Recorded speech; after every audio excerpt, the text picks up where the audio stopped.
This is the Benchwarmers Trivia Podcast. We have assembled the world's finest sports and trivia dorks to prove once and for all that we are just as bad at this as we were at sports. Hello, everyone, and welcome to the Benchwarmers Trivia Podcast, sports trivia for those of us who rode the pine. I'm your host, Josh, JJ.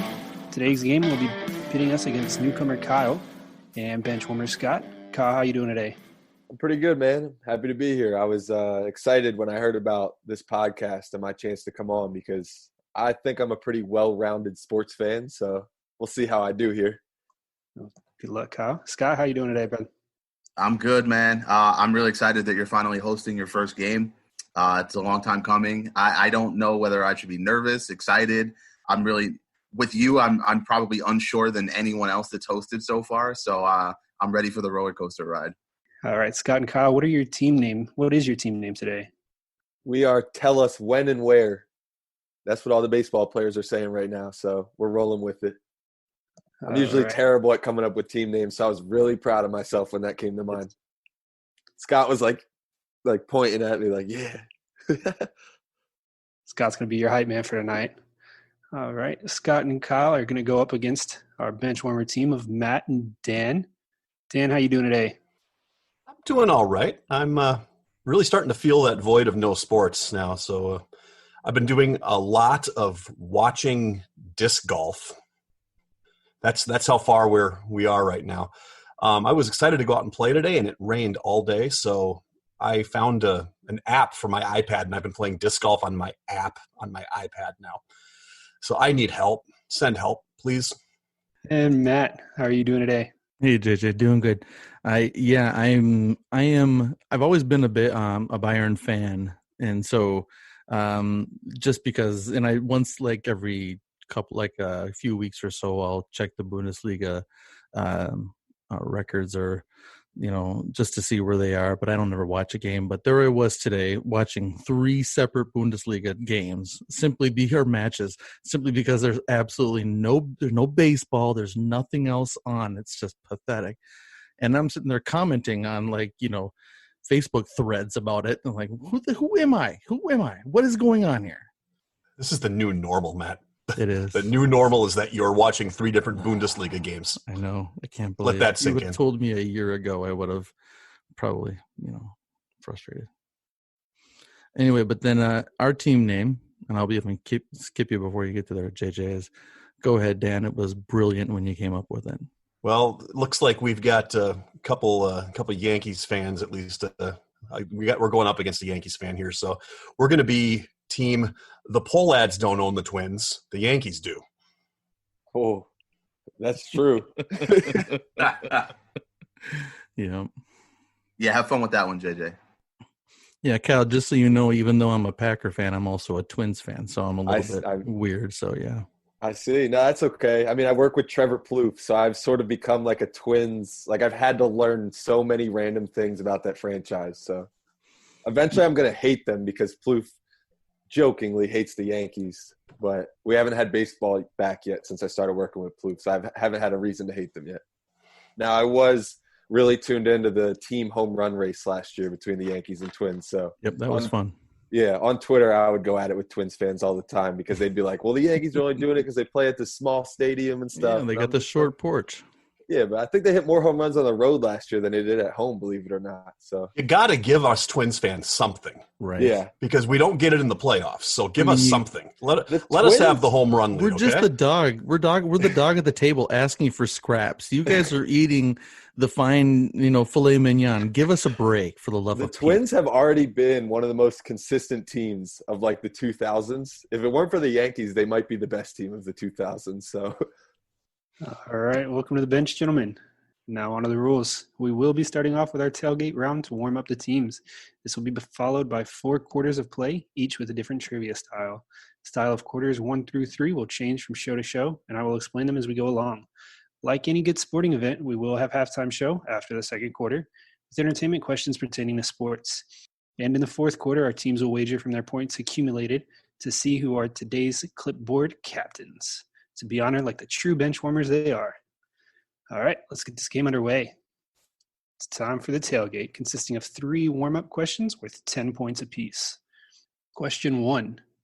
How many people are on a rugby pitch per team?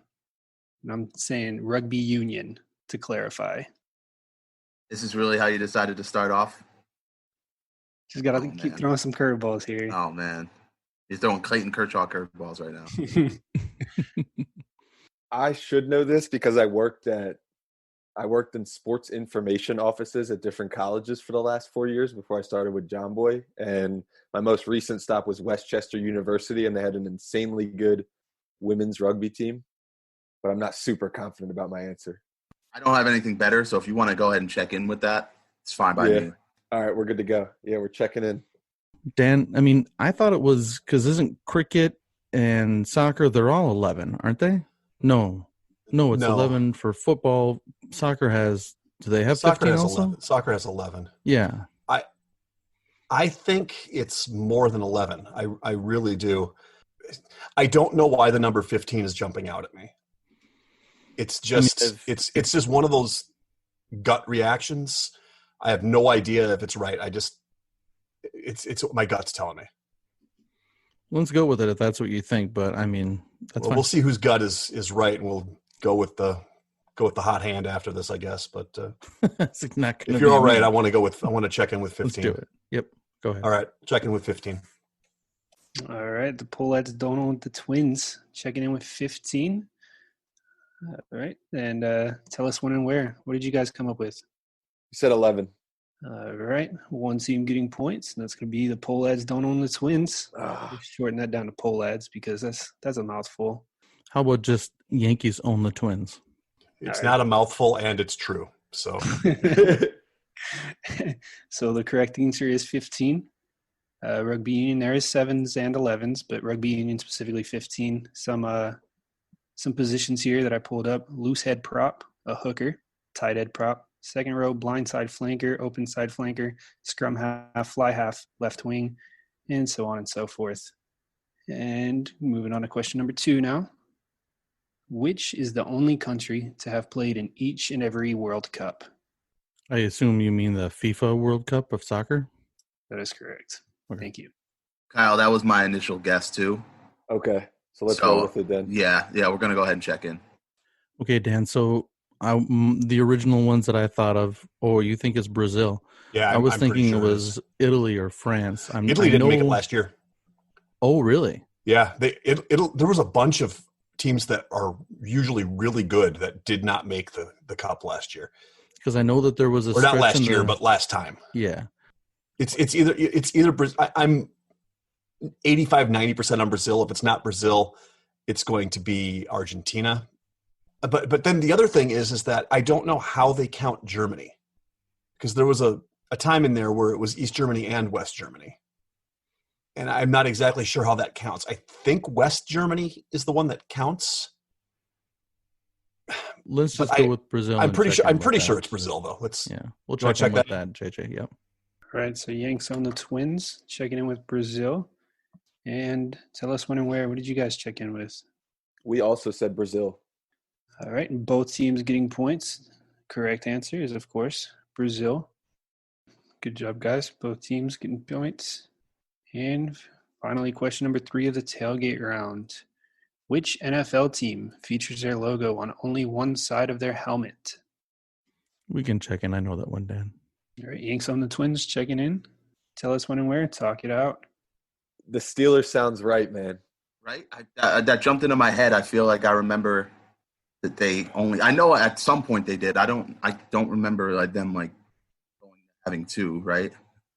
I'm trying to think of some of the other teams. I feel like it'd be an old school team. That's kind of an old school. I'm running through all the divisions in my head, and as I go down the list, I'm not even coming close to thinking a team only has a logo on one side of their helmet.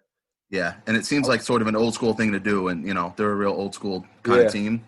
Yeah, I think you nailed it. Steelers, yeah. All right, yeah, we'll check in with the Steelers. All right, tell us when and where. Checking in with the Steelers. Yanks on the Twins. What do you guys got?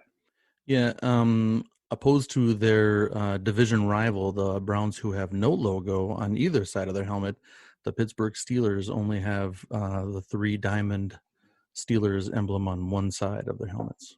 It's funny, the Browns is what came to me first, and then I'm like, wait, they have no logo at all, so that doesn't make sense. All right, both teams getting points. The answer is the Pittsburgh Steelers. How crazy would it have been if, like, the Bengals didn't have it on one side? They just had the stripes down the one side, and it was just all orange on the other. Honestly, they haven't earned any stripes lately, so we might have to take them all away. Hey-o.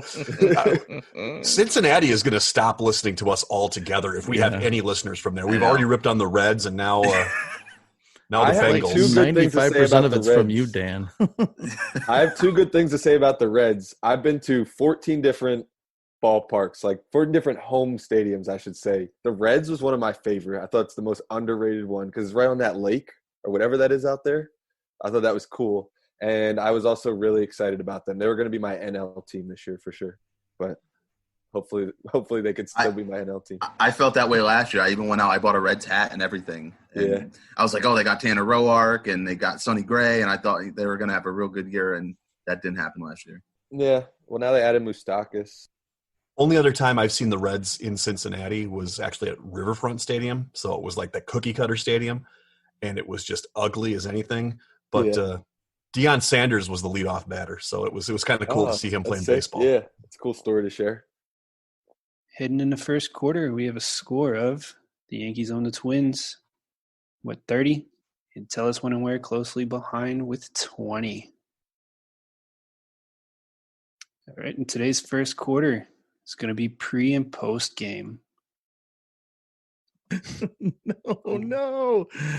Scott. This is my round, baby. Please, this is my JJ, round, baby. Take him down. Scott claims to be undefeated. He's never gotten pre and post game. That's not wrong. even true. I said at one point I was 15 of 15. I had 15 straight. I didn't say I was undefeated. I was DiMaggio. Okay, he had hitless games. Then he went on a hit streak. That JJ takes him down. That's some great. Even if I get them all wrong, just to see Scott go down would be great right now. Speaking of DiMaggio, I was listening to that last episode, and whoever got his two brothers right, I was like, "You have got to be kidding me!" That was you're on a team with him, buddy. All right, let's go. I was like, I literally my jaw hit the floor because he didn't even sound confident about it. I was like, in my head, I'm just guessing like every like Italian name ever. It's exactly what Eric and I did. I knew Dom, and then I typed out to Eric. I was like, Anthony, Vince, a couple other Italian names, and for some reason, Vince stuck out in my head, and I was like, I'm pretty sure it's Vince. Crazy. Yeah, I was mind blown. All right, pre and post game. For this round, there will be 5 before and after style questions. For example, if I said, what all-time leader in receptions for the Indianapolis Colts was a Notre Dame safety drafted by the Minnesota Vikings, the answer would be Marvin Harrison Smith. Each question is going to be worth 20 points. And question number 1. Participated in arguably the greatest sporting event of the 20th century and was drafted in the first round in what sent Favre to the Jets. I feel like I'm just a little bit confused. It's like it's a little bit of a riddle as much as it is. It is. This is a tough one. Listen, I'm very good at this round, as it was mentioned, and I'm confused. So don't feel bad. So JJ, just to clarify, and you can tell me whether or not this fits within what you gave there. Are you saying that the trade that sent Favre to the Jets, what they gave the other team, you're saying that person that was a first-round draft pick? Yes. So Favre was traded to the Jets for something. Mm-hmm. And now whether that was a person that was already drafted in the first round or a future first-round pick is up for debate. Okay. You think you got it, Scott? I think so. I'll type it out to you. All right. I mean, I feel pretty good about that one based on what we were saying. Like, I feel like. Okay. I mean, yeah, I can't imagine we're going to get any closer than that. That's what I'm thinking too. Like, yeah. None of the other names that we typed out fit. Like, this one actually fits. You know what I mean? Oh, yeah, for sure. So if you feel good about checking in with it, then. Yeah, we'll check in. All right. Tell us when and where. Checking in. Yanks on the Twins. Talk it out. All right, Matt, if ever there was a time for you to pull something from your backside, now would be it. Okay, let's think this through. So I want to say that they parlayed those picks Just that pick and a couple other ones into Clay Matthews. Well, then we still need to come up with a hockey player whose last name was Clay or somebody. No, wait. Cassius Clay. It's going to be Cassius Clay Matthews. Cassius Clay Matthews. There you go. Hey, Matt. Beep, beep, beep, beep. And I think that pick was conditional on how he performed. So it could have been I think it was a 4th rounder, but it could have gone up depending on how it was conditional well he performed. Sure. Yeah. I just told Scott I was mad at myself for not knowing this already. Like, how did I not already know that Favre turned into, well, we think at least. We need to officially check in Cassius Clay Matthews here. We will check in with Cassius Clay Matthews. All right. Yanks on the Twins checking in with Cassius Clay Matthews. And tell us when and where. What you guys got? We're going to do the same thing. So, Clay Matthews. Just to kind of our thought process, I was stumped for like a good 2 minutes. Like the wording was really tripping me up. And then we started thinking, all right, who had the Packers drafted around that time? And Kyle started listing out some guys, B.J. Raji. I took a huge trip down memory lane right there. Other guys. And he went Clay Matthews. And I was like, oh, wait, Clay Matthews. It's the only one that fits. Cassius Clay, greatest sporting event. Yeah, that makes sense. So we checked in with Cassius Clay Matthews as well. We were hung up on the greatest sporting event. We were trying to think through all the names of the guys on the 1980 Olympic team roster. Yeah, I typed that to Kyle. I was like, could the greatest sporting event be, some sort of Olympics or? But no one has the first name of Eruzione. No. Oh, that's one of the DiMaggio brothers. Yeah. All right, so both teams getting points. The answer is Cassius Clay Matthews. Of course, we know Cassius Clay, better known as Muhammad Ali. And arguably the greatest sporting event in the 20th century was going to be the Rumble in the Jungle. Good job, guys. That was a tough one. I thought it was going to be a little bit easier, but it was just more the wording of the question. Yeah, I feel like once you kind of get the first one, it's a little bit easier. You kind of know what you're thinking, how to think and stuff. All right, both teams got 20 points there. Question number 2. Known as the best driver to never win a championship, as well as one of the greatest goaltenders. I think that's it, dude. I have no idea how that came to me. That's excellent, dude. Go ahead and check that in. That's a great pull. I mean, are we sure? Because, I don't know. I do. I think it's yeah. All right. So we'll check it in. All right. Tell us when and where. Checking in. Yanks on the Twins. What's the second part of that question again? I was thinking so hard on the first part that I kind of tuned out the second part. All right. Known as the best driver to never win a championship, as well as one of the greatest goaltenders. Okay. Matt. Yeah. I think it's going to be Marc Martin Brodeur. Marc Martin. That makes sense. Yeah. Marc Martin Brodeur. Yeah. Marc Martin Brodeur. Yeah. We'll check in with Marc Martin Brodeur. All right. Yanks on the Twins checking in with Marc Martin Brodeur. And tell us when and where. We also had Marc Martin Brodeur. All right. Both teams getting 20 points. Correct. I thought we had one that you guys weren't going to get. I know. Now, Matt will back his way into every single one you think they're going to get wrong. Well, But that seemed like it was all Dan. That one seemed like it was all Dan. Dan, yeah. You got to remember, I live in the heart of NASCAR country. Yeah, where you live? I live in Charlotte, just outside of Charlotte. So cool. Yeah, see, I didn't know anything about the NASCAR, but I said Martin Brodeur, and Mark Martin's in a Lil Wayne lyric, and I was like, okay, here we go. I'll just wait for halftime. This is going to be fun. All right. On to question number 3. He has the most receiving yards through the first 4 seasons and considered the biggest steal in the history of the NFL draft. I think we're good to check in, right, Kyle? Yeah, I'm fairly confident. Yep, we'll go ahead and check in. All right, tell us when and where. Checking in. Yanks on the Twins. Talk it out. Okay, so I think the beginning he was saying that it's a wide receiver that's active right now because they've had the first 4 years as of right now. Right. I think knowing the host, I want to say this is Michael Thomas. Mm-hmm. Can it be Michael Thomas Brady? Is that What was the second part again? I forget. One of the biggest steals in NFL draft history. That's it. But I'll bet you $1 got to be it. Thomas Brady, really? Well, We're going to go there? Yeah. I mean, that's got to be it, I suppose. But don't worry about that. I think Let's we have to go with with Michael Thomas Brady. Yep. Yeah, I think we need to. All right, we'll check in with that. I love the cohesion over here and the Yanks on the Twins. Synchronized answering. Bravo. All right. Tell us when and where would you guys check in with? We also went Michael Thomas Brady. All right. And both teams are getting points. Correct answer, Michael Thomas Patrick Edward Brady Jr.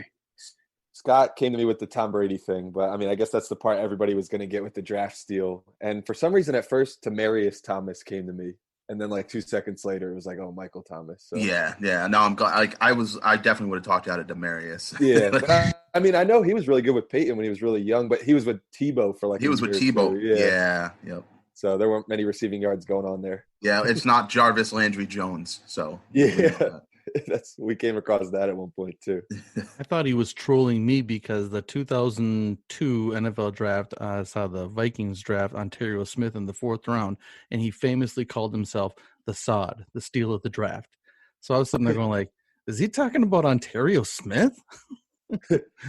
Anyway, sorry. Who the hell is that? Exactly.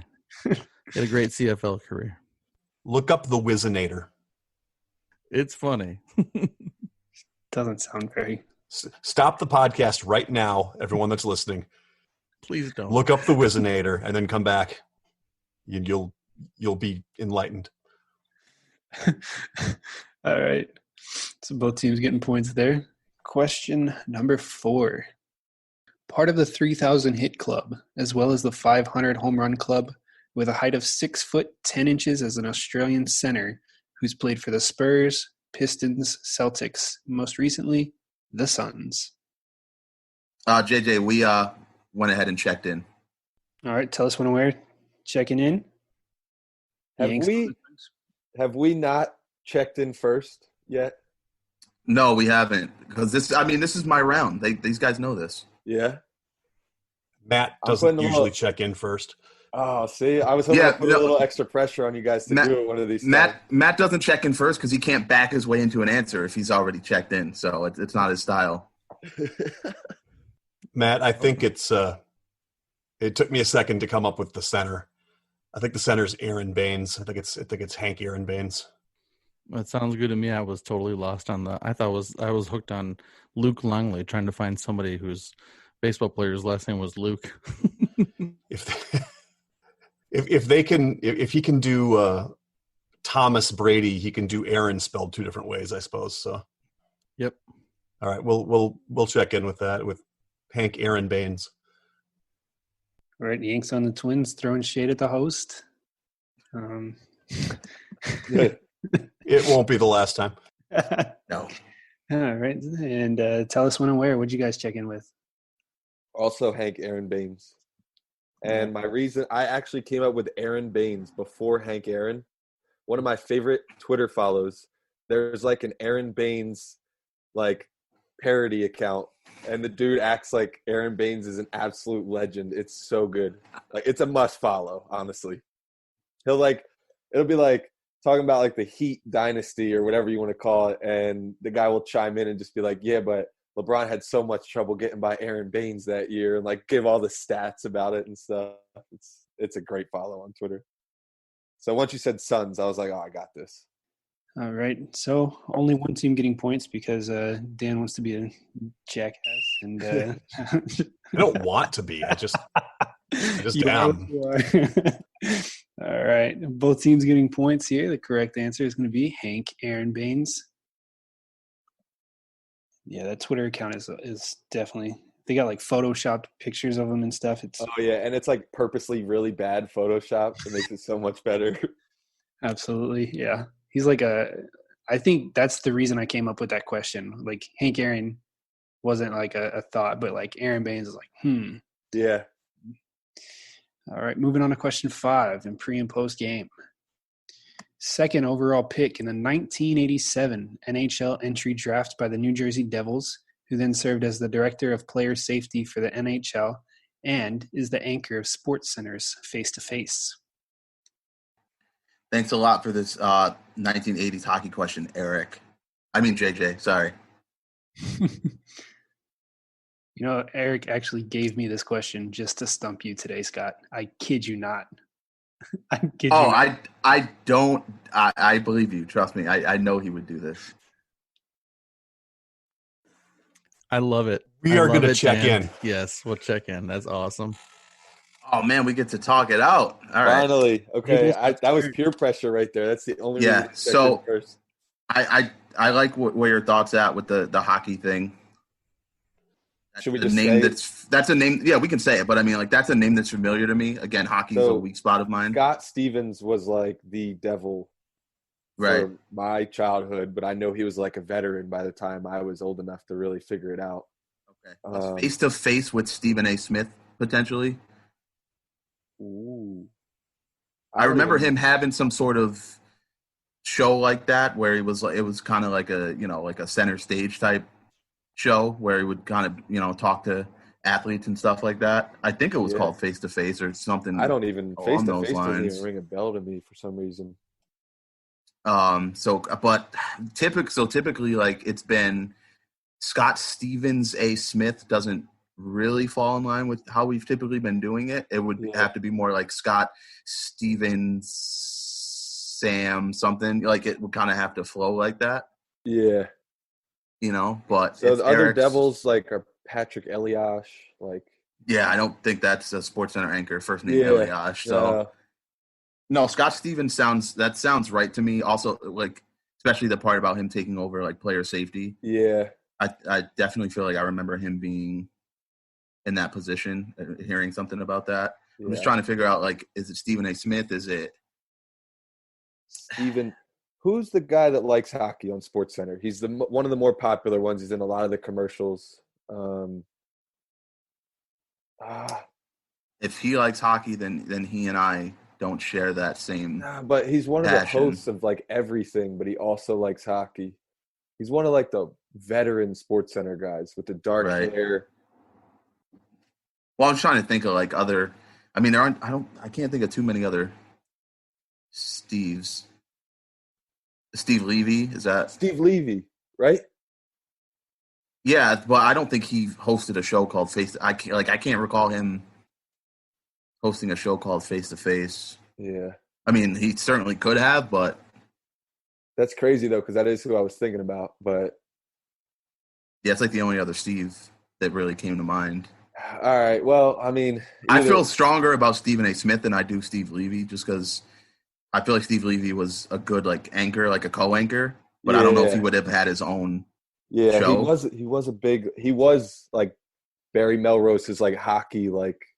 Yeah, right. He was good as like hosting with someone else, but I don't know if he necessarily would have had his own. Like, all right. Well, hey, I mean, Scott Stephen Smith. Yeah. We'll check in with Scott Stephen A. Smith, however you want to do it. All right. Tell us when we're checking in with Scott Stephen, maybe A. Smith. Yanks on the Twins. What do you got? Okay, so the host is Hannah Storm. And I would not have gotten this if it weren't for my wife, because this is her favorite player. She grew up a Red Wings fan, and you're not going to know him from the Devils because he wasn't there very long. But we're looking at, I got to make sure I say this right, Brendan Shanahan Smith. All right. Not Smith, Storm. Sorry, Hannah Storm. Brendan Shanahan Storm. I was trying to get the Shanahan part right, and I got Smith in it. Good catch there. We'll have to throw it over here to the refs to a video replay here.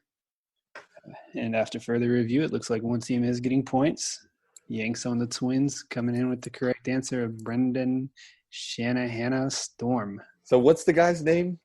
Brendan Shanahan. I'm very familiar with him as a Red Wing. I never would have got there like as a Devil. Okay.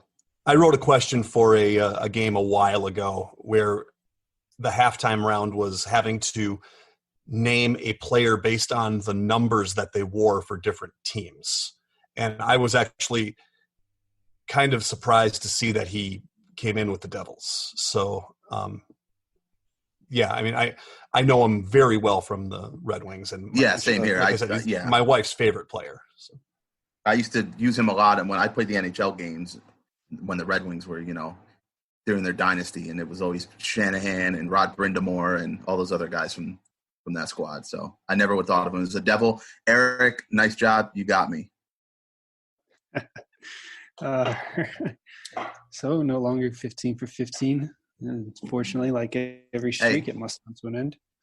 I can't wait to start the next one.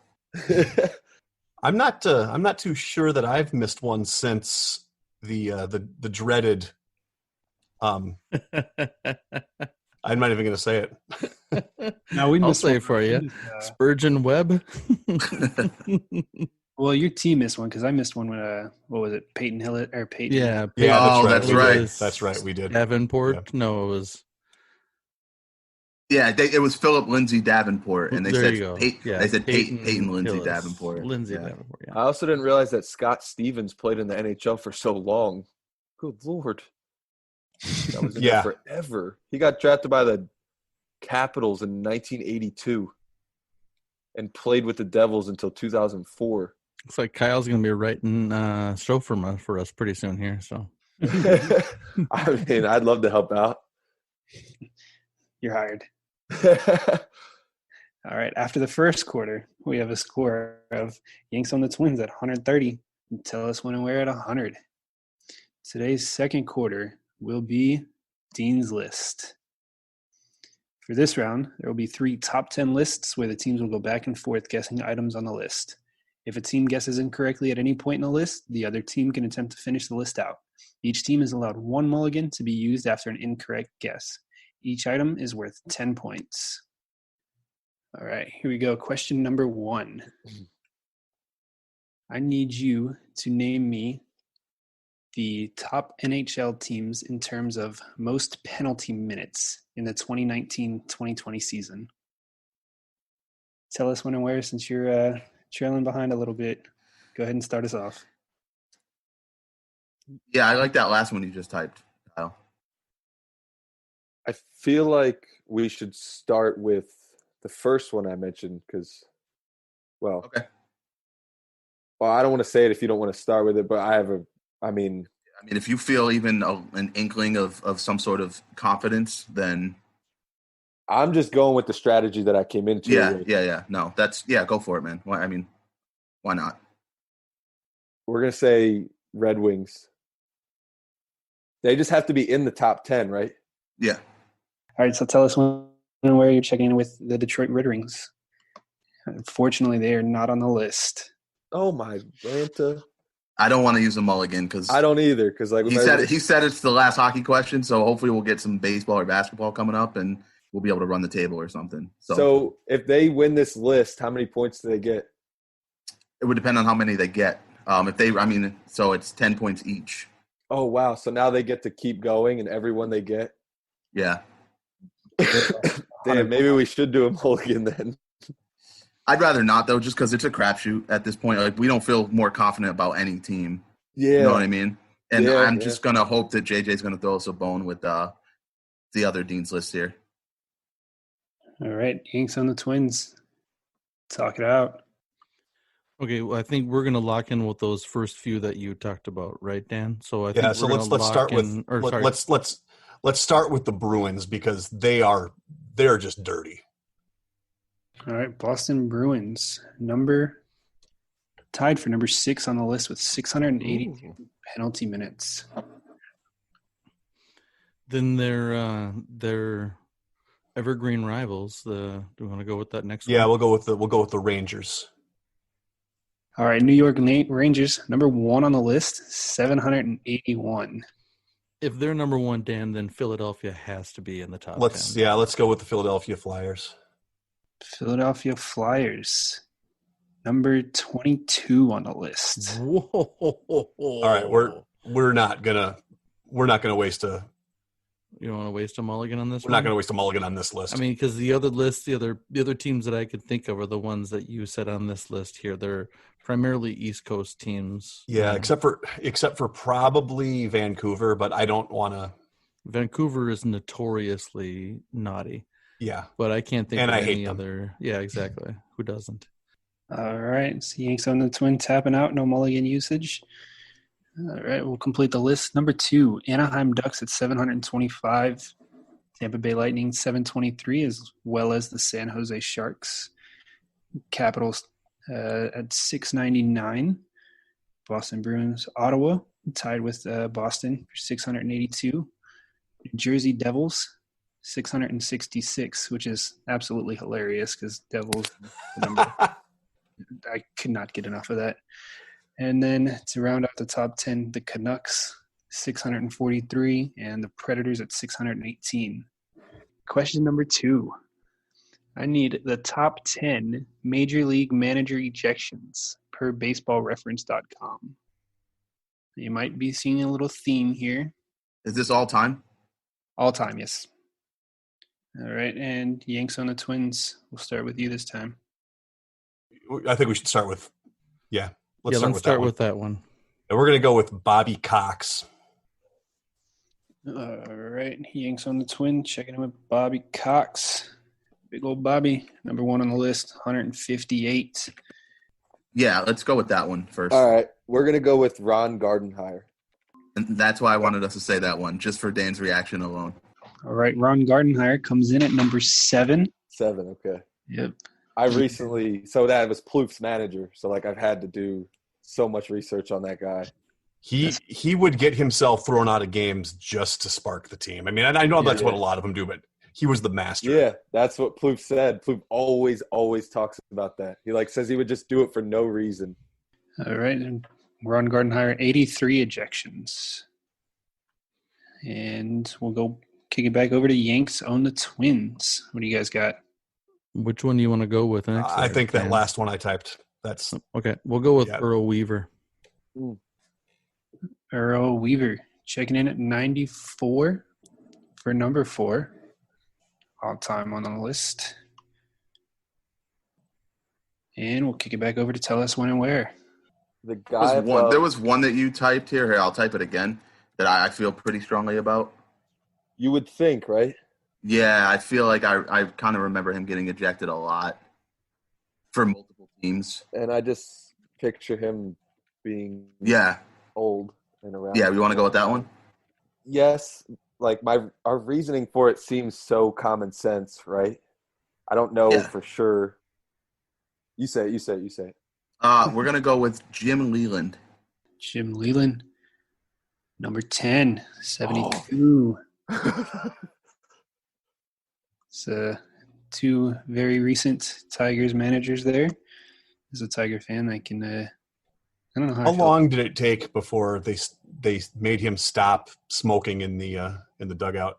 He used to sit in the dugout with a cigarette. I have a nice image of Jim Leland in my head right now because all that Armando Galarraga perfect game stuff has been back up in the news. We don't talk about that. Yeah. And Jim Leland got him a car or whatever. At least he was the one that presented it to him at home plate. So. All right. We'll edit that out. Moving right along here. Yanks on the Twins. What do you guys got?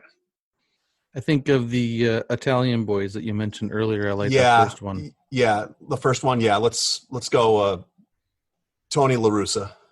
All right, Tony La Russa coming in tied at number 5 with 86. Yeah, Kyle, let's go with the one we were. All right. The one we've been talking about, yeah? Yeah, we're going to say Lou Piniella. Lou Piniella is number 14 on the list. Damn. Would you guys like to use a mulligan? This is tough because we're already about halfway through. And it's not going to be that easy to get the red. That's what I'm right. I'm honestly probably more inclined to keep the mulligan. All right. And then we can definitely use it on the next one. Yeah, exactly. So, yeah, let's keep the mulligan and see how these guys do. All right. Okay, so we're talking about longevity and hot-headed. So you were saying names you mentioned earlier were Bruce Bochy. I mentioned Tommy Lasorda, but no offense, I don't think it's going to be Tommy, Lasorda either. I can't fat shame the guy, because I'm a big tubby dude. But it was tough for him to waddle out to the front, home plate just to hand in his lineup card. I really do think that the man, the myth, the legend, John McGraw is going to be on this list. Yeah, that's a good one. Let's go with that. He was the biggest hothead of them all. Yeah, exactly. Yeah, let's do that one. Let's go John McGraw. John McGraw, number 2, 118. So what numbers are we missing right now, JJ? 3689. So one of those old school guys back in the day, like you said earlier, Bruce Bochy. How long was his career? It's because he was at the Padres and then he was at the Giants. So he had like about a good. Did he have 20 years? If you're talking about an old school name. Yeah, I'm thinking old school back like in the 40s, 50s, 60s name. Leo DeRuscher. Oh, that guy probably got kicked out a lot. Yeah, he was a hothead. You want to go with that one, or do you want to go with Bochy? Let's go with DeRuscher. There you go. You guys locking in with DeRuscher? We're going to lock in with Leo DeRuscher. All right. Number 3 on the list with 96. Now I say we go with Bruce Bochy. Bruce Bochy? All right. Yeah. All right. Bruce Bochy. Number 9 on the list with 77. Scott's kicking himself over there. How about Torrey? Oh, yeah. Joe Torre? How long? So he was with Cincinnati and he was with the Yankees. How long was his coaching career or managing career? About it was a while. He started as a player manager in the 70s. That's right. With the Reds. Yeah. I like that one. Let's go with that one. Let's go Joe Torre. Joe Torre. Number 11 on the list. Oh. Yeah. No. I don't think we want to use no on this one. Nope. All right. So you guys are not using a mulligan? Greg? No mulligan. Okay. All right. So, yeah, Torrey was very calm. I can't wait to hear the rest of this list. You might hear some things get knocked over. all right. Number 6 on the list. Frankie Frisch, 86. Actually, he was tied for 5. And number 8, Paul Richards at 81. So the top 6 are currently in the Baseball Hall of Fame, and obviously number 7 is still active. Looks like old Frankie over here was St. Louis and Pittsburgh and Chicago for a little bit. He was the manager of the Gas House Gang in St. Louis, I'm pretty sure. And anybody want to guess on question number 3 here? We got some hockey. We got some baseball. Is it Basketball, NBA technical fouls? All right. Great job, guys. Number 3 is the most technical fouls in NBA history. And I'm throwing Scott a bone over here. Scott and Kyle, tell us when and where. Tell us what you got. Yeah, so that one I just typed is definitely in the top 10. Yeah, dude was getting teed up like almost every game. Yeah, all right. We're going to go with Rasheed Wallace. All right, Rasheed Wallace coming in at number 3, 317 technical fouls. Sorry. All right, well, I'm going to go with that first one that I said. I think Sir Charles Barkley is going to be on this list. Mr. Sir Charles Barkley, number 2, 329 T's. And tell us when and where. If there's one we feel really strong about, we want to save that one. You know what I mean? All right, so let's go with the one you just said. Yeah, you can say it again. Go ahead. All right, Dennis Rodman. All right, Dennis Rodman, number 5 on the list, 212. Going back over to Yanks on the Twins. You all right if I go with the one that I sent you? I'm going to take it off the board before they take another Minnesota player off the board. Yeah, the big ticket. Yeah, KG, Kevin Garnett. Kevin Garnett, number 7, 176. I was at a game where he got ticked and tried to pump throw a basketball. Wasn't going to really throw it, but he actually threw it and hit a dude in the front row in the face. He got teed up for that. Oh, that's it? Really? Yeah. Come on. This is a league, Bush League. All right, tell us when and where. What do you got? We're going to go with the Malice at the Palace himself, Meta World Peace, Ron Artest. You're right. Middle World Peace, not on the list. Okay. But We'd like to use our mulligan. that's crazy. All right. Tell us when and where you're back up with your mulligan. All right, we're gonna say Kobe. Kobe Bryant comes in at number 8. Fittingly Yes. enough, 166 technical fouls. I was wondering if he was going to make this list. I really was. Let's go with the one that you said, Matt, that first one that I came back at you with. We'll go with Meta World Peace's partner in the Malice and Palace, Jermaine O'Neal. Jermaine O'Neal coming in at number 10, 146. Nice pull there. I didn't think he was going to be on there at all. That's crazy. I honestly would have thought Artest had more than him, but Yeah. hey, there you go. All right. Yeah. Yeah. So you want me to say it? Go for it. We're going to say Gary Payton. Gary Payton coming in at number 4. Yes. Let's go, bro. That was a good one. Yeah. Good pull, Scott. I'll That was a good pull, Scott. That was But, like, awesome. I would have never knew- guessed that. I was thinking, like, there has to be some guards on this list. And I know Gary Payton was, like, the defensive guard, like, probably the best ever. So it was like he had to get a physical, you know. Let's just go because he was a big body. Let's go with Shaq. All right. Kobe Bryant's counterpart, Shaq, coming in at 9, 150, right below Kobe. Tell us when and where. Shaq was on our short list too here, so that takes one off. Honestly, they kind of helped us because it takes one off the table for us. Yeah. We're gonna check in with Reggie Miller. Reggie Miller, not on the list. All right, so Matt, you've got the one that you were talking about. Yeah. Let's go with that one first. Okay. We're going to go with Mr. Man who does not like to practice. I heard that once before. Oh, We're going to go with Allen Iverson. That's a good answer. All right. Allen Iverson, number 13 on the list. Oh. I'm taking a flyer with this one just because of how long his career was, and he was a bruising power forward. Fly away. Let's go with Karl Malone. Karl Malone, number 1 on the list, 332. Wow.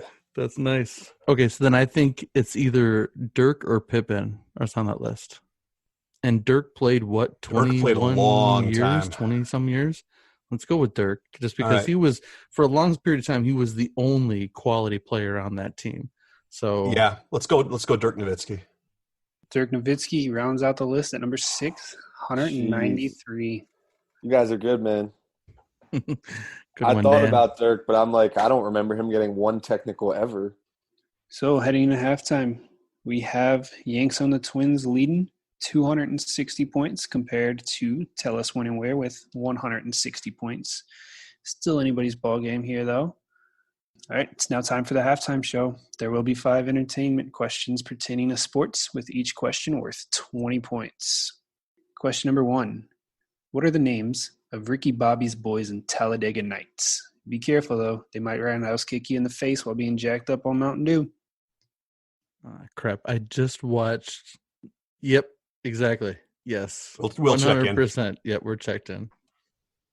All right, Yanks on the Twins checking in. Tell us when All and where. Talk it out. Cool. So I don't have to type this out. I've never seen Talladega Nights. Party foul. I'm a I don't huge. know that I've And ever it's seen it either. it's crazy. I'm a huge Will Ferrell fan. Like I love Will Ferrell, and this seems to be like the one that deluded me for whatever reason. What's the Daisy Dukes movie? That's about racing. Dukes of Hazzard. That's about racing too, right?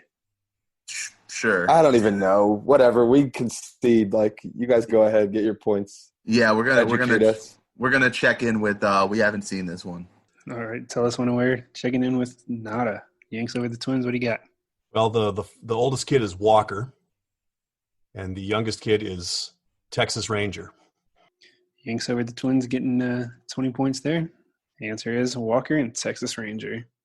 Question number 2. What is the name of the John Ehret mascot in the movie Hurricane Season? It shares its name with an East Coast team that was founded in 1960. This movie's called Hurricane Season. Hurricane Season, yes, sir. I've never seen this either. I thought hurricane season was over. I know that line. Yeah, right? Yeah. Matt, I got nothing on this. I've never seen the movie. Me neither. I'm just tempted to just pick an East Coast team and throw a. Did you see the one I just sent you? Yeah, why not? Let's do Okay, it. I we'll don't know check if in. how. Yeah. All right, Yanks on the Twins checking in. Tell us when and where. Talk it out. All right, Kyle. So, yeah, I'm just trying to go off the clues. I have no idea what this movie is. East Coast team, founded in 1960. All right, we're going to check in with Mets. So you guys are checking in with the Mets. Yep. Yanks on the Twins. What do you guys got? Yeah, we couldn't think of anything. So I know. I'm pretty sure I know what movie you're talking about.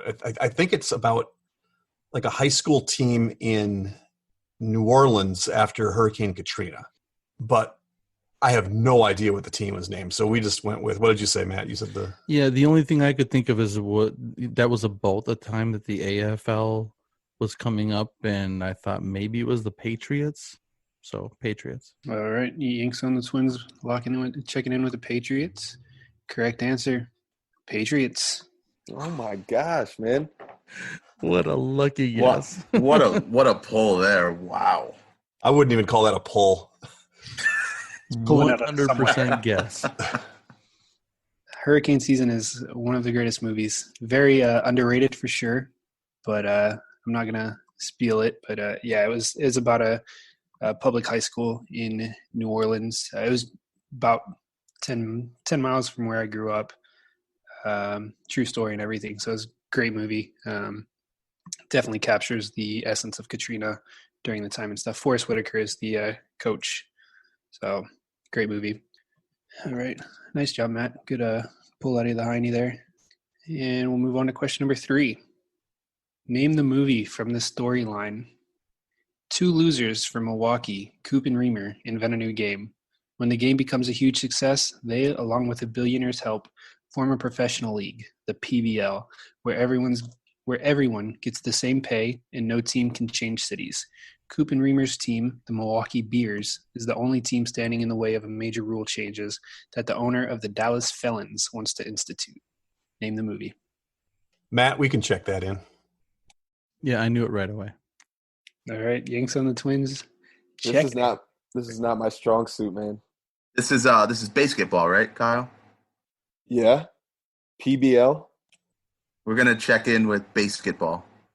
All right, tell us when and where checking in with basketball. Yankees on the Twins, what do you got? Yeah, it's basketball. Another great movie there. Basketball is the correct answer. All right, number 4. Which former Laker put out a rap song recently called Don't Shoot Me, but also has hits such as ZO2, Super Saiyan, and Vibes? All right. I think we got an answer we could check in, right, Scott? Tell us when and where checking in. Yanks on the Twins, talk it out. Something that's not James Worthy. No? I thought that was funny. I don't think so. And it's not AC Green, right? Oh, I would pay to hear that. Absolutely, I would pay to hear that. Be awesome. And that's our answer if we can't think of anything else. I can't think of anything. Let's just do it just because it's hilarious. I love it. Yes, that gangster rapper. Let's go with the notoriously virginistic AC Green. All right, Yanks on the Twins locking in with the surefire answer of AC Green. Tell us when and where. What do you guys got? We're going to go Lonzo Ball. All right, one team getting points here. It's the New Orleans Pelicans, Lonzo Ball. I thought about him, Dan, but AC Green is still better in my opinion. You know what? I would have actually there's one better former Laker answer that would have been better than AC Green, and that would have been Vlade Divac. Oh, there you go. Vlade. I mean, Kurt Rambis would have been Kurt Rambis. Kurt Rambis, yeah. Yeah. Madsen. What was his name? Mark Madsen. Mark Madsen. Oh yes. my! How about Sasha Vujicic? Was that his name? God. Here we're just gonna go through Lakers. George Mikan. I don't know. Moving right along. Question number 5, last one of halftime. What is the highest grossing basketball movie of all time? It's got to be that, Dan. I mean, the time frame with box offices and money and both age groups and everything, it's got to be that, Dan. Right? Yeah, it's got to be. Let's check that in. I know Hoosiers didn't, knock out the box office or anything like that. I just like stuff makes more money these days. So It does, but I'm trying to there haven't been a lot of big time basketball movies. yeah, like the recent ones Recently. like Glory Road and like I was thinking like Coach Carter at first, but that's my favorite movie. So I love Coach Carter. It's my favorite basketball movie for sure. Yeah, But I definitely mine too. I know that didn't make as much money. Like it did well, but I can't imagine that outsold No. Space Jam. Space Jam is one of the highest selling movies of that year. Yeah. I know that, and it's All right. You want to do that then? Why don't we check in with Space Jam? Tell us when and where. Checking in with Space Jam. Yanks on the Twins. What do you got? Yeah, just because the time frame is when box offices were huge in the mid 90s. Cartoons were huge. Michael Jordan was huge. It got both kids and families and adults. The whole gamut has to be Space Jam. Both teams checked in with Space Jam. Correct answer, Space Jam. And according to Wikipedia, I know Wikipedia, it's the 34th highest grossing sports movie of all time. But it's quite a stretch because they have like Star Wars is motor racing, Hunger Games. So never trust Wikipedia. Fun fact of the day. Heading in the second half, we have a score of Tell Us When and Where at 220 points. Yankees owning the Twins at 340. Still anybody's ball game though. So now on to the second half. Today's third quarter is going to be, drum roll please, the missing link. This round will consist of 5 questions with theme-linked answers. The teams will attempt to answer the question and guess the theme. Each question is worth 20 points. If a team checks in via Zoom chat with the correct theme before the 5th question, they will earn 100 points and lock the other team out of the theme points. If neither team has checked in with the correct theme before the 5th question, each team can earn 50 points with a correct answer to the theme after the 5th question. Question number 1 for the missing link. This Spartan ran for a total of 3,346 yards, which helped him become the second running back picked in the 2013 draft. Before causing many fantasy owners heartbreak recently, he became the first NFL player to rush for 150 yards in his first 2 playoff games. Who is he? I think that's right, Kyle. You want to go ahead and check in with that? Yeah, we're good to go. Yep, we're checked in. All right, tell us when and where. Checking in. Yanks on the Twins. What do you got? Talk it out. Man, as a Big Ten person, I can't even think of a single Michigan State running back. Is there another Spartan team that I'm missing? Yeah, I'm having a hard time with this one too. It's got to be someone that gets picked high in fantasy drafts and either underperforms or gets hurt right away. David Johnson. It's Le'Veon. It's Le'Veon Bell. Scott's over there. Beep, beep, beep. That's it. Yep. It's Le'Veon Bell. Okay, let's go with the Le'Veon Bell. We'll check it in. All right, Yanks on the Twins checking in with Le'Veon Bell. Tell us when and where. What do you got? It is definitely Le'Veon Bell. Le'Veon Bell is the correct answer for 20 points apiece. Question 2. This lefty was known for his long looping swing, which propelled him to become the NL Rookie of the Year in 1983. During his career, he made 8 consecutive All-Star teams, but had trouble with drugs, being suspended 3 separate times for substance abuse. Matt, I can check this in if you let me. All right, Yanks on the Twins, checking it in. Tell us when and where. I think we're good on that, Scott. Ooh, yeah, that's definitely it. Yep. Yeah, we'll go ahead and check in. Go ahead and throw that name out there, Kyle. You came up with that. Daryl Strawberry. All right, tell us when and where. Checking in with Daryl Strawberry. What about you, Yanks on the Twins? Yeah, we also checked in with Mr. Daryl Strawberry. All right, Daryl Strawberry is the correct answer. After retirement, he admitted to having sex between innings of MLB games, which he played. Question 3. This hefty man was a first-round draft pick in 1985 out of Clemson. He earned the nickname Biscuit, but might be known by a better nickname. He also holds the record for the largest ring size for a Super Bowl ring at 25, which he won in 86. He played in 138 games, racking up a cool 5 yards rushing with 3 touchdowns. What were the years in that, JJ? First I got round. it, Matt. Okay, never mind. Yeah, we're good I know too. what to say anyway. Yeah, we're going to check in. All right, tell us when and where. Checking in. Yanks on the Twins. You guys checked in as well? Well, I'll talk since they're checked in. We can talk it out, Matt. But it's William Perry, William the Refrigerator Perry. Okay, sounds good. Yep. Yeah, we'll check that in. All right. Yanks on the Twins. William Refrigerator Perry. Tell us when and where would you guys check in with? Also, William Perry. The 3 touchdowns rushing gave it away to me. Until then, I had no idea. All right. The correct answer is William the Refrigerator Perry.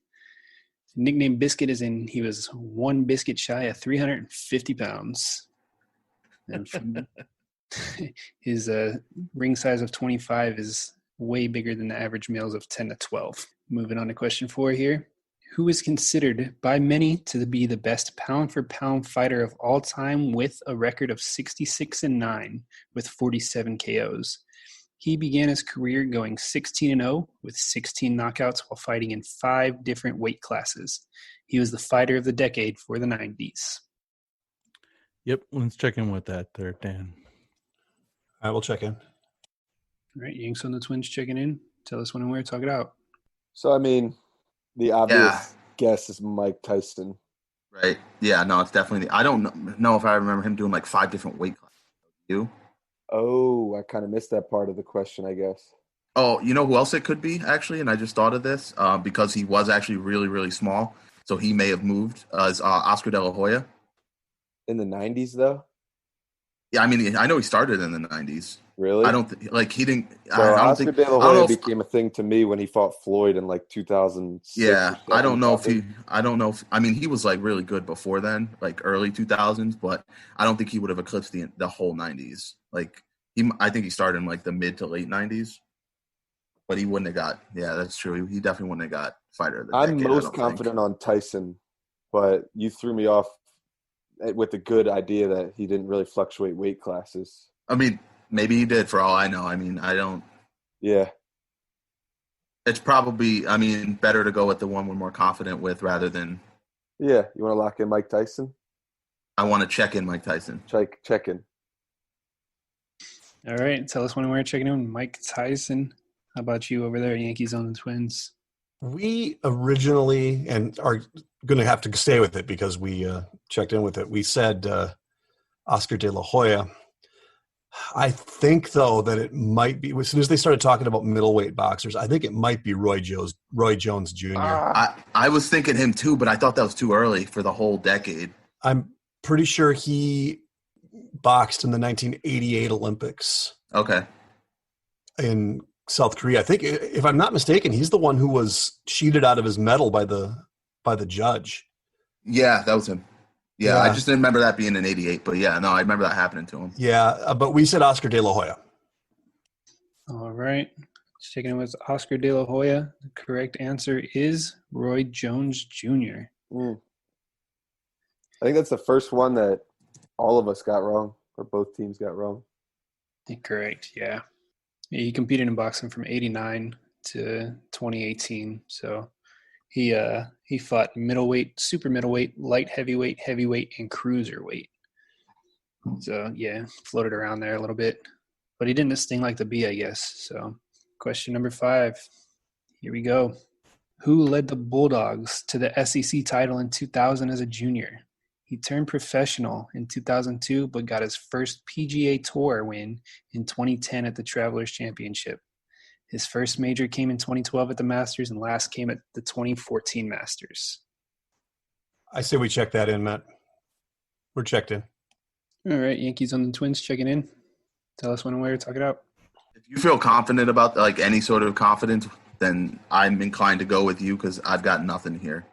I know Bubba Watson was good in that time frame. Yeah, no, I All right, we'll lock in or check in with Bubba Watson. Tell us when and where checked in. Bubba Watson, Yankees on the Twins. What do you got? We also went with Bubba Watson. All right, both teams getting points here. Wow. Bubba Watson is the correct answer. So I'm just waiting on some theme guesses here. Nobody has locked in with any theme guesses. There, nobody is. All right, we sent you one, Josh. Can you repeat the question? No, it's just the theme. We got to lock in with the theme. Oh, I see. So we've got it's Le'Veon Bell, Darryl Strawberry, William Perry, Roy Jones Jr., and Bubba Watson. They're checked in. They've already sent over a theme, so we can talk it out. I have no idea. Like I have no clue. On the theme? Yeah, on like what link these 5 athletes would share. I was thinking like maybe where they're born or where they're from, but I don't know where like half of them are from anyway. Ooh. Wait, they checked theirs in already? Yeah. Okay, so how about their nicknames are Fridge, Juice, Strawberry, Bubba. Who is the other answer? Le'Veon Bell, Roy Jones Jr., Bubba Watson. All right, let's take this angle. William Perry was in what, the Super Bowl Shuffle, right? Yeah. Le'Veon Bell. Le'Veon Bell's a rapper. I know that. I don't know anything about Bubba Watson. I mean, Roy hardly. Jones Jr. is in rap lyrics. I don't know if he's ever rapped himself. Yeah. But he's in that Fat Joe lyric. I don't know about Darryl Strawberry, but the Bubba Watson one is throwing me a lot. Because it's like he seems like the odd one out. I don't know. I felt like I was sort of onto something with all the nicknames and stuff like that. Yeah, right. Fridge, Juice, Strawberry, Bubba, but Bubba doesn't really connect to the other 3. Right. And I don't know anything about Roy Jones Jr.'s nicknames, but I'm sure he had one. He might be like Sweet or something like that. Sweet, you know. That's the closest I've come to any theme. You know in what? my mind. It's so well thought out in theory that I feel like we'll just go with it. How do we want to word it to him? Okay, so we're gonna check in with names that involve. It's like too well thought out, honestly. Names that involve food. All right, names that involve food. Yanks on the Twins. What'd you guys check in with? Something really stupid. Oh, you too, huh? We checked in on something that maybe 3 of them have in common, that they were all in the Olympics, but I guarantee you that William Perry was not in the Olympics. So I have no idea. I'm just interested in finding out what this is. All right. No team's getting points for that theme, but holy cow, Scott, you were so close, dude. Was it the music? It was. Athletes who have put out a record and or album. Bubba Watson my God. Yeah, that's what threw me. So we have Juice as Le'Veon Bell. He's done a few Life as a Gamble in 2019. Darryl Strawberry released a song called Chocolate Strawberry. Fridge did the Super Bowl Shuffle, as well as a song called Together. Roy Jones Jr. started he founded Body Head Bangers with a Z. So he tried a music career for a while. And then Bubba Watson, he had a song called "Oh" with Ricky Fowler, Ben Crane, and Hunter Mahan. And he's also featured in a few Christian rap songs by Andy Mineo and KB. Okay. Wow. I can't believe, like, I was on that track, but Bubba Watson threw me so much. Like, and now to hear that it's not even country, it's Christian rap, it throws me even more. That just makes it all the better. Yeah. It's pretty interesting, that those couple songs, but yeah. But yeah, good missing link though. That's good. Thanks. Yeah, I thought of it when I came up with that Lonzo Ball question. I was like, oh, I could do something with that. But so after the third quarter, we do have a score of Yankees own the Twins at 420 points, followed semi-closely behind with Tell Us When and Where at 300. But it's still anybody's ball game, because that brings us to our fourth quarter, our final round, known as Put Your Fours Up. This round consists of 5 categorized questions that teams will wager up to 100 points each, not to exceed their current point total. The categories for today are as follows: a bad dad joke, ouchies, Super Bowl, balls, and double doink. All right, now that the wagers are in, on to the questions. Question number 1 in a bad dad joke. The Ashes is a test cricket series played by which 2 countries? Let's go with what you said. I don't. Okay. Yeah. We are checked in. All right, Yanks on the Twins checking in. Tell us when and where. Yeah, I'm fine with that. Listen, I'd have better luck with a Jiminy cricket question than I would a game of cricket. So at this point, we're checking in with India and Bangladesh. All right, tell us when and where, and how much did you guys wager? 0. All right, and Yanks on the Twins. What did you guys guess, and how much did you wager? We wagered 80, and I'm 90% sure that one of them is England, and I think the other one is India, because of all the guys that I worked with security on when I was in college that were Indian. I'm pretty sure that's at India and England. If you would have named the two countries, and then said what was the name of the tournament, I would have gotten you that one. But I need to put this one to memory. I don't think it's India, but that's what we went with because I couldn't think of who else it would possibly be. Alrighty. So neither team's getting points here. Correct answer, England and Australia. It's hosted at least once every 2 years. There have been 71 so far. Australia's won 30, England 32. And 6 series have been drawn. And in the urn, it's actually ashes of a cricket ball. Moving right along to question 2 in ouchies. Who is the modern era career leader in hit by pitches with a grand total of 285 in his 20-year career with one team? Kyle, I know this. We can check in. Okay, cool. I'll type it in just so you kind of know. But When you say it, oh, really? Okay. yeah, I'm pretty. That wouldn't have been, I mean, I'm sure. Tell us when and where checking in. Yanks on the Twins. Talk it out. So it's by one team. You got Ernie Banks, played a long career with one team. I know Ty Cobb was on the list somewhere, and he played for the Tigers for his entire career. Okay, Dan, so did Frank Robinson play for one team his whole career? The Orioles? Played for the Orioles the whole time? Yeah, he played like 20-some years. And managed the Orioles, right? Yeah, he was a player manager. Scott, I don't think they got this one, dude. Scott is confident in you guys. I'm not. They're making me second guess myself. No. This one is of the ones. deal. One of the ones they said is I think might actually be the actual answer. And now I'm scared. Oh, I don't know. Where do you want to go, Matt? This isn't a list I look at very often. You said you've looked at it recently. So you're between him and Frank Robinson. I'm trying to think who else played for the same team for a long time. Did Craig Biggio get hit a lot? He played for the Astros his whole career. I have no idea, though. I mean, I'm just basically throwing out names who played for the same team. Pick one, Matt. Well, let's just because those guys from the 60s and 70s always played for the same team. So let's go with some person recent and go with, what did you say? Craig Biggio? Craig Biggio? Yeah, sure. All right. We'll go with Craig Biggio. All right. Yanks on the Twins. Craig Biggio. How much did you wager for? We wagered 80. All right. And tell us when and where. How much did you wager, and what was your answer? So we wagered 100. I knew this right away. Beep, beep, beep, beep, beep. I hate you guys. It's Craig Biggio.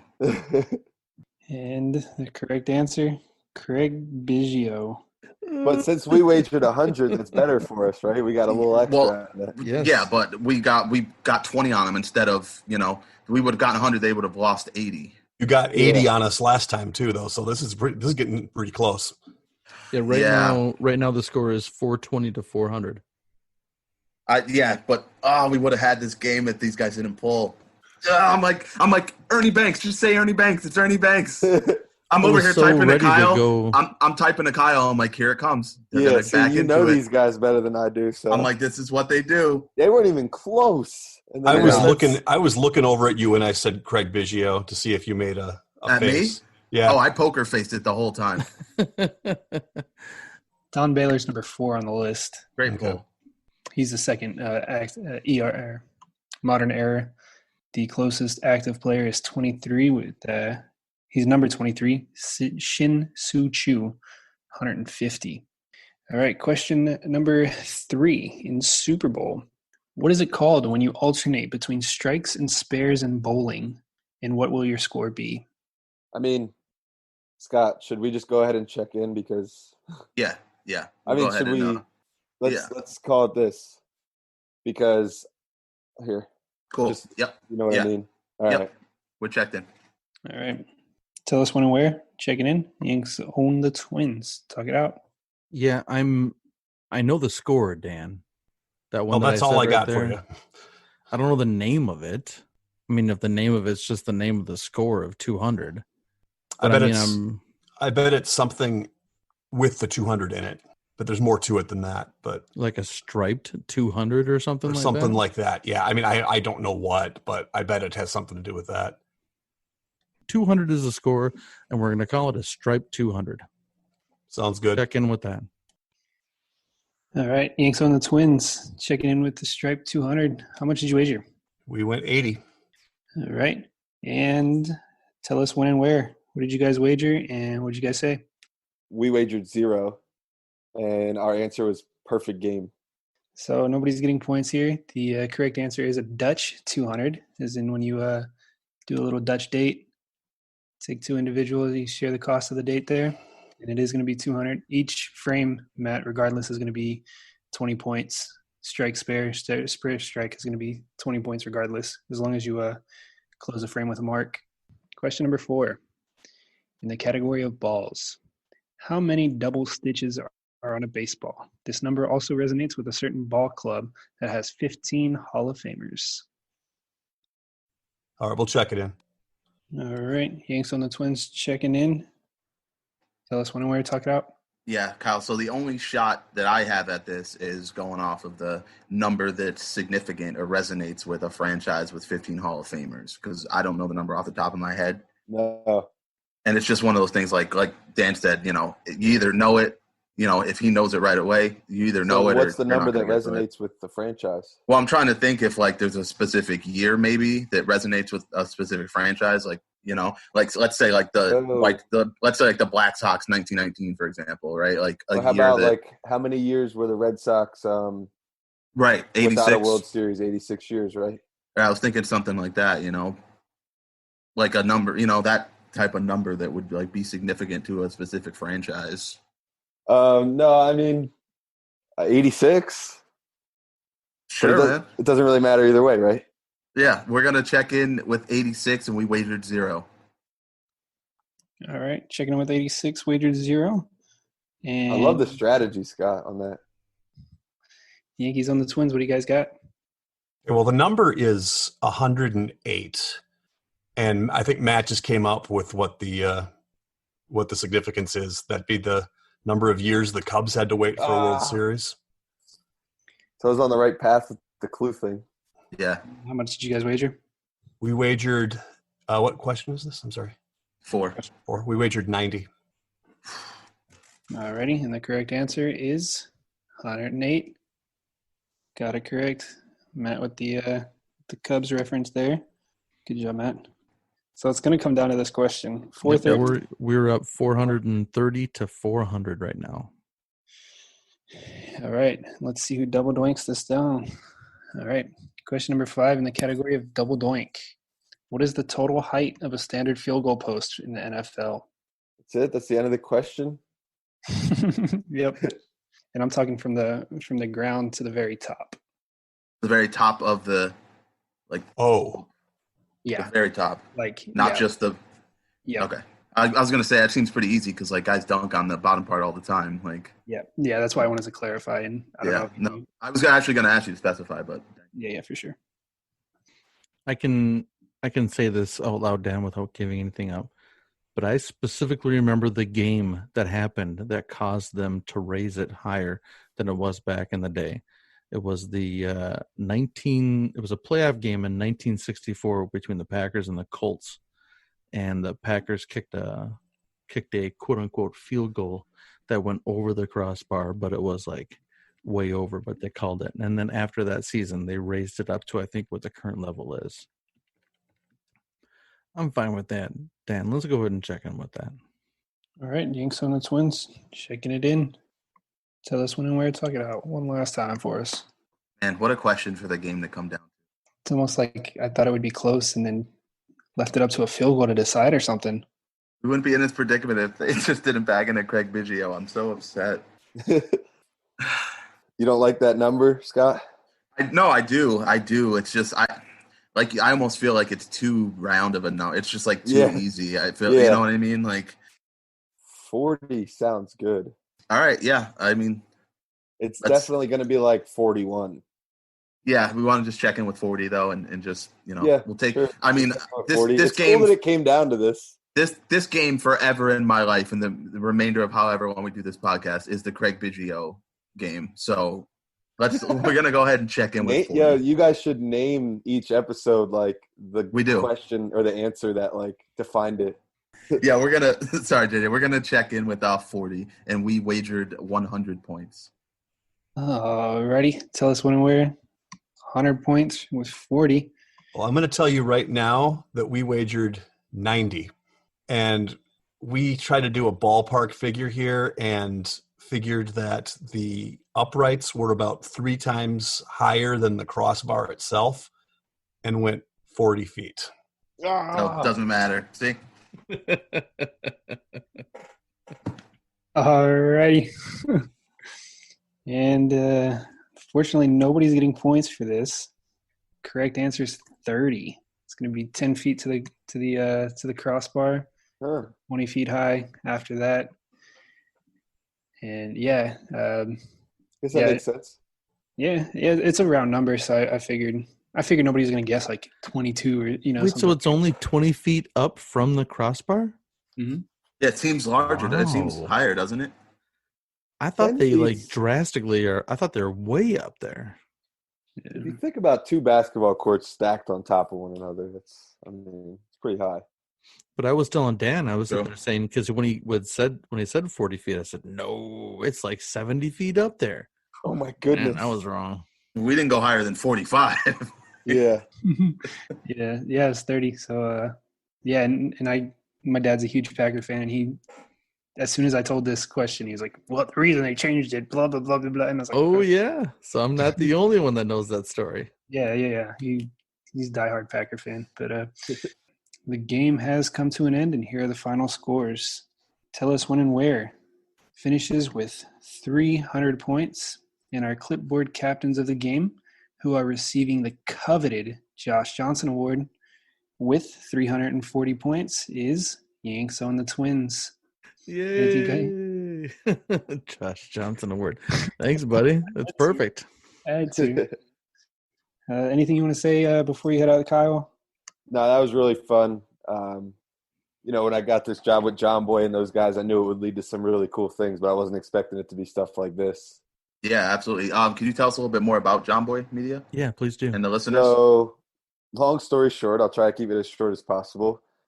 Jomboy is a guy named Jimmy O'Brien, and about 3 years ago, he straight up quit his job to grow a social media presence, and he had a really close friend that gave him some money as an investment to be able to kind of do it comfortably, because he's like, dude, you got a business here, because he was getting a lot of followers like myself that were really diehard Yankees fans. But once he quit his job, he was really able to expand what he was doing, and they had regular podcast called Talkin' Yanks. And when they started to grow that following, just last year, really, they expanded it into Major League Baseball wide stuff. And Jomboy did these breakdown videos that just go viral one after the next. It's been the biggest success, is the breakdown videos. And then they started Talking Baseball podcast, the MLB Wide one.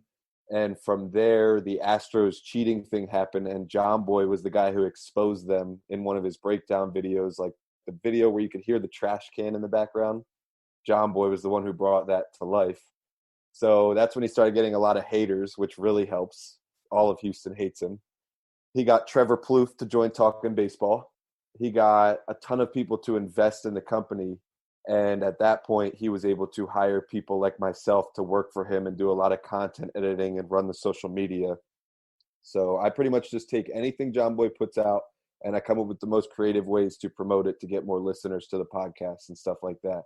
And I just keep up with the latest baseball news, and I share that on the Talkin' Baseball and the Jomboy Media and Talkin' Yanks pages. And they've got several different channels at this point, but that's pretty much the basis of it. I could go on all day, obviously, but that is awesome, man. A lot of Major League Baseball stuff. So, yeah, and I found them out from the breakdown videos. years Yeah. ago, and I just love it. I think it's great. And I didn't know that they had. I knew they had the Talking Yanks podcast. I didn't know they had the Talking Baseball one.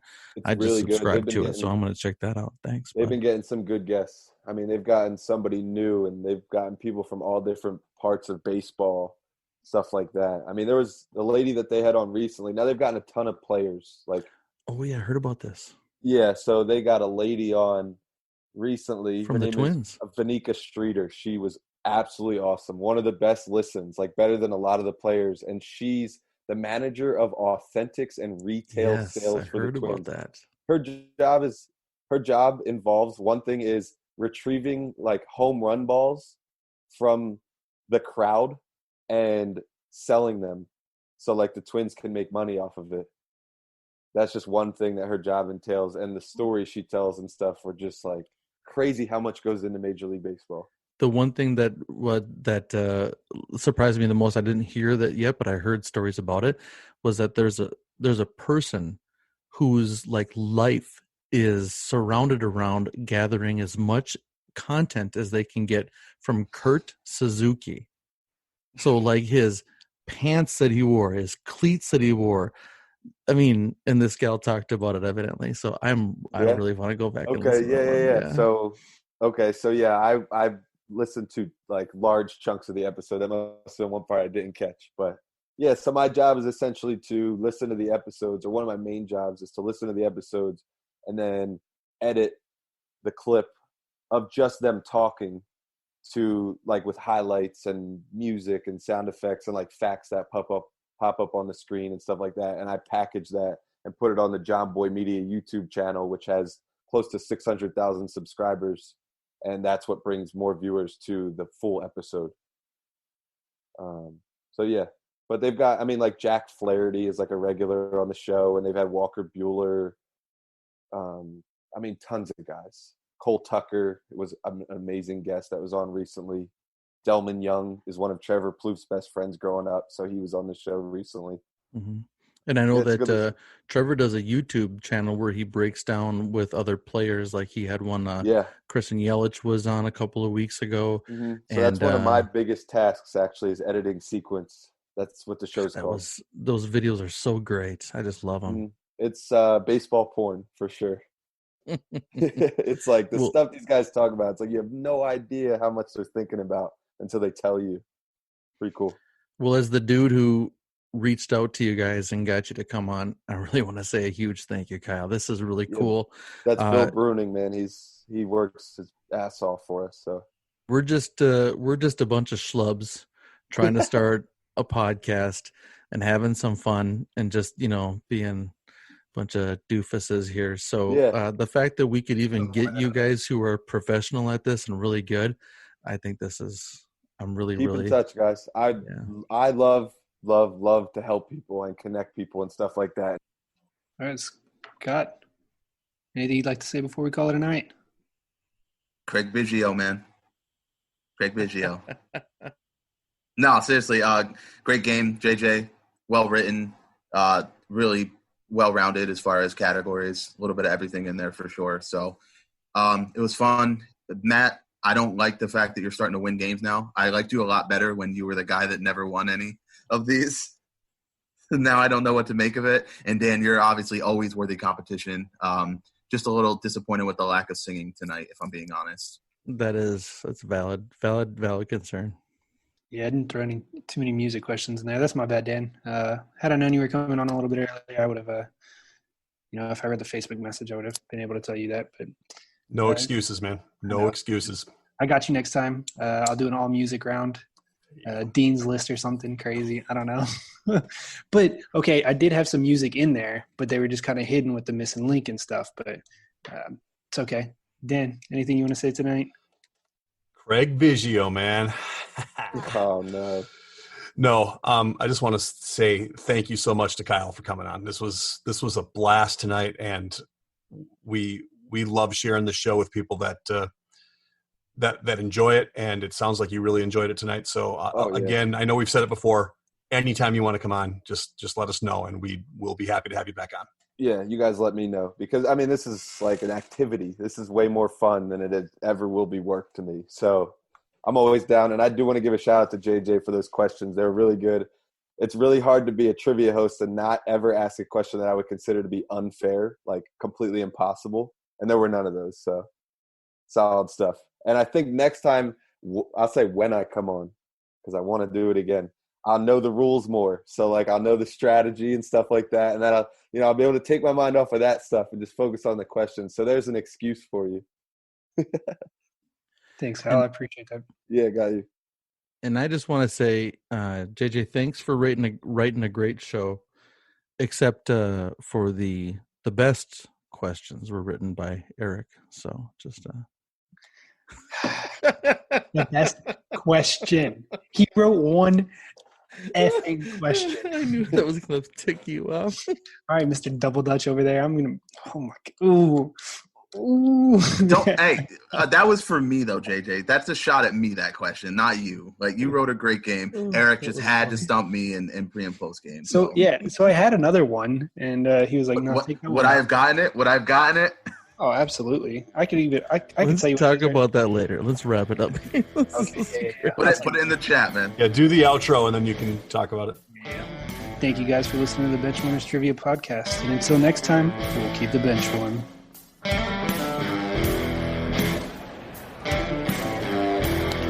That ball hit high and deep. Stretch! Get on back there. They look up. You can put it on the board. Yes! Into deep left center for Mitchell. And we'll see you tomorrow night. That great music you're listening to is by Justin Nozick. Thanks to him for producing that music for us. You've been listening to the Benchwarmers Trivia Podcast. Make sure to check us out on all of our social media. We are at BenchwarmersTP.